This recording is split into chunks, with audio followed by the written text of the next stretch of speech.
Hello students, welcome to MS Learning. আজি আমি আৰম্ভ কৰিম ক্লাছ 10ৰ গণিত চেপ্টাৰটোৰ পৰিসংখ্যা গণিত সাবজেক্টটোৰ পৰিসংখ্যা চেপ্টাৰ আৰু চেপ্টাৰটোৰ নাম নাম্বাৰ কিমান আছিল 14 এই 14 নম্বৰ চেপ্টাৰটোৰ 14.1ৰ আজি হ'ব 5 নম্বৰটো ইয়াৰ আগৰ ভিডিঅ'বিলাক অতি সহজ পদ্ধতিত আপলোড কৰি দিয়া হৈছে তোমালোকে লাগিলে চাই ল'বা অতি সোনকালে বুজি পাবা ঠিক আছে এতিয়া 5 নম্বৰটো চোৱা 5 নম্বৰত কি দিয়া আছে খুচুৰা বজাৰত ফল বিক্ৰেতাই আমবোৰ বাকচত ভৰাই বিক্ৰী কৰে এই বাকচসমূহত বিভিন্ন পৰিমাণৰ আম আছে বাকচৰ সংখ্যা ক্ৰমে আমৰ পৰিমাণ তলৰ বিস্তৃত কৰি দিয়া হ'ল গতিকে ইয়াৰ পৰা কি কৈছে এই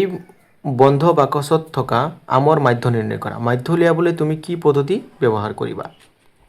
গতিকে এইটো টেবুলৰ পৰা আমি কি ওলাব লাগে মাধ্য ব্যৱহাৰ কৰিম এই মাধ্য ওলাব লাগে গতিকে ইয়াত পদ্ধতি কোনটো আমি ব্যৱহাৰ কৰিম ইয়াৰ পদ্ধতি প্ৰথমটো আমি ব্যৱহাৰ কৰিম কিয়নো ইয়াত চোৱা 50 ৰ পৰা 52 50 ৰ পৰা 52 ঠিকই আছে আকৌ 53 ৰ পৰা 55 হৈ গৈছে মানে এইটোৰ যেটো গ্যাপ ঠিকই আছে কিন্তু চোৱা এইটো যত হেক হৈছে তোৰ পৰা আৰম্ভ হোৱা নাই জৰ পৰা হেক হৈছে তোৰ পৰা আৰম্ভ হোৱা নাই গতিকে এইটো অলপ বেলেগ হ'ব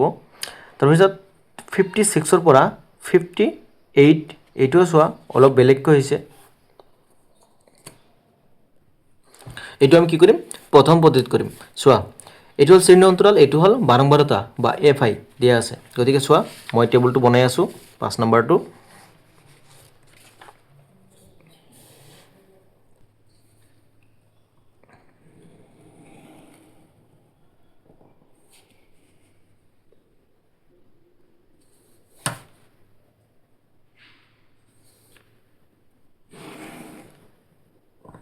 ইয়াত কেইটা ঘৰ হ'ব চোৱা এটা দুটা তিনিটা চাৰিটা পাঁচটা ছয়টা মানে কেইটা দিব লাগিব 7টা দিব লাগিব এই 7টা দিব হলে আৰু যেহেতু আমি প্ৰথম পদ্ধতি ইউজ কৰিম গতিকে আমি 4টা ঘৰ বনাম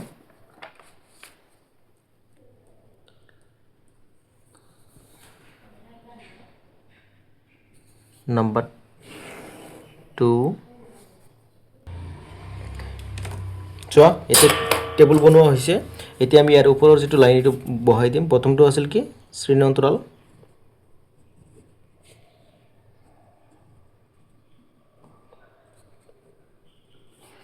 এটো হল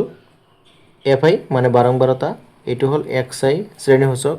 এটো হল এফআই এক্সআই ঠিক আছে এতিয়া আমি শ্ৰেণী অন্তৰালটো লিখি লম শ্ৰেণী অন্তৰালটো কি দি আছে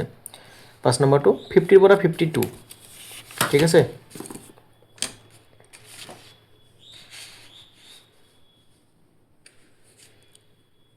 50 ৰ পৰা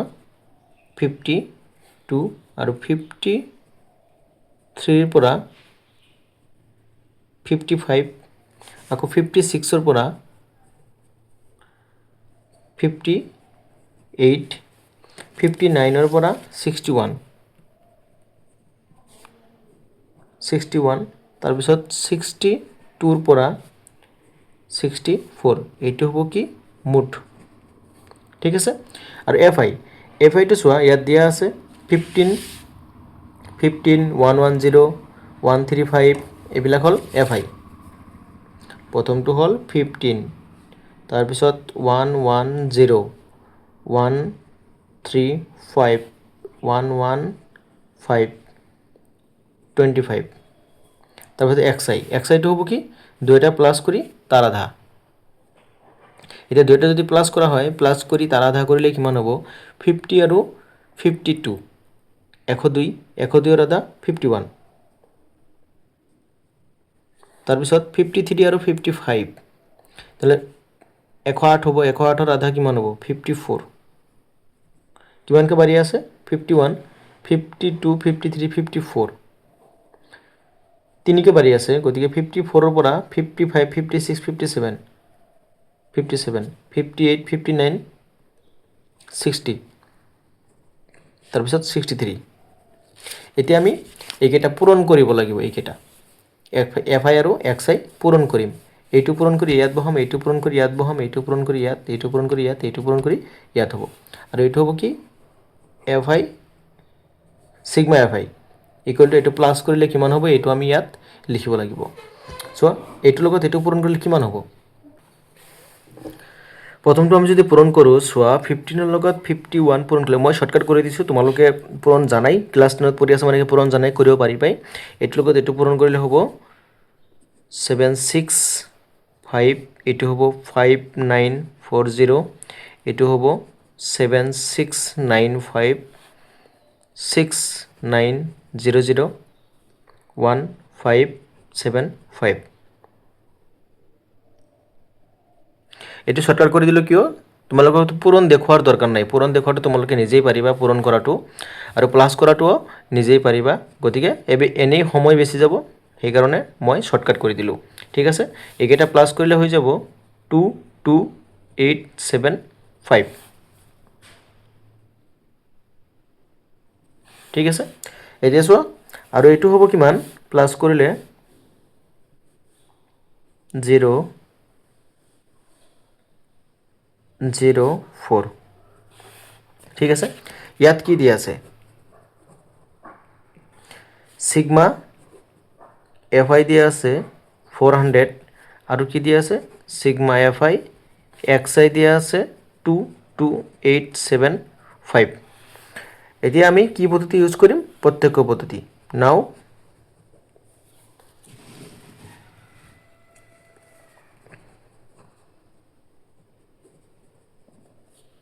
প্রত্যক্ষ পদ্ধতি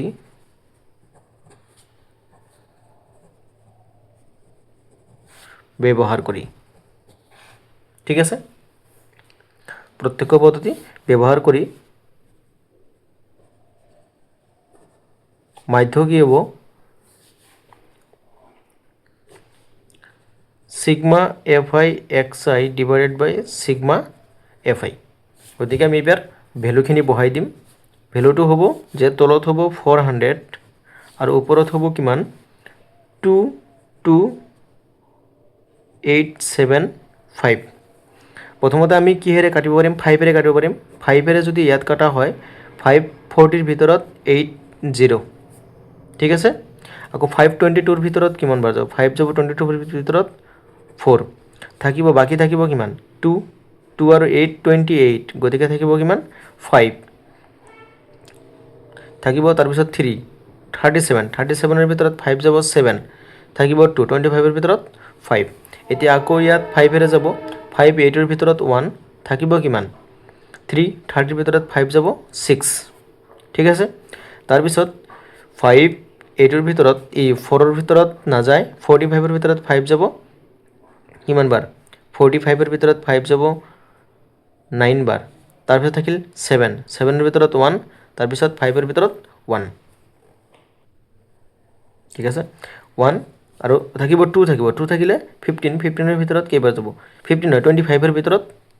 5 আৰু ইয়াত থাকিল 16 এতিয়া 16 এৰে এটোক আমি ডাইৰেক্ট যদি হৰণ কৰো কিমান হ'ব কিমান ইয়াত বহাই দি আছো চাবা তাৰ মানে কিমান হ'ব 915 ডিভাইডেড বাই 16 এটো হৰণ কৰিলে হ'ব 57.18 দুটা ওলালি হৈ যায় তিনটা ওলাই দিছো গতিকে এটো তুমি যদি আনসাৰৰ লগত মিলাব বিচৰা 19 লিখিব পাৰিবা মানে এটা নাম্বাৰৰ পিছত যদি তাৰ পিছত নাম্বাৰটো 5 বা 5 তকৈ বেছি হলে আগৰ নাম্বাৰটোত 1 বহুৱাই আমি পিছৰকেটা নিলিখিলেও হৈ যায় ঠিক আছে গতিকে এইখিনি এটো আনসাৰ একদম ইজিলি কৰি দিছো যদি তুমি 3 নম্বৰ পদ্ধতিত কৰা অলপ ডাঙৰ ইয়াত অলপ ক্যালকুলেশনটো সৰু হ'ব কিন্তু তোমাৰ অলপ বেমাজলি লাগাৰ সম্ভাৱনা থাকে তাৰমানে তাত এই ওলাব লাগিব এ ওলাব লাগিব অলপ অসুবিধা হয় আৰু মানে বুজি পালে অসুবিধা নাই তোমাৰ যেটো পদ্ধতি ভাল লাগে এটো কৰিবা প্ৰবলেম নাই ঠিক আছে থ্যাংক ইউ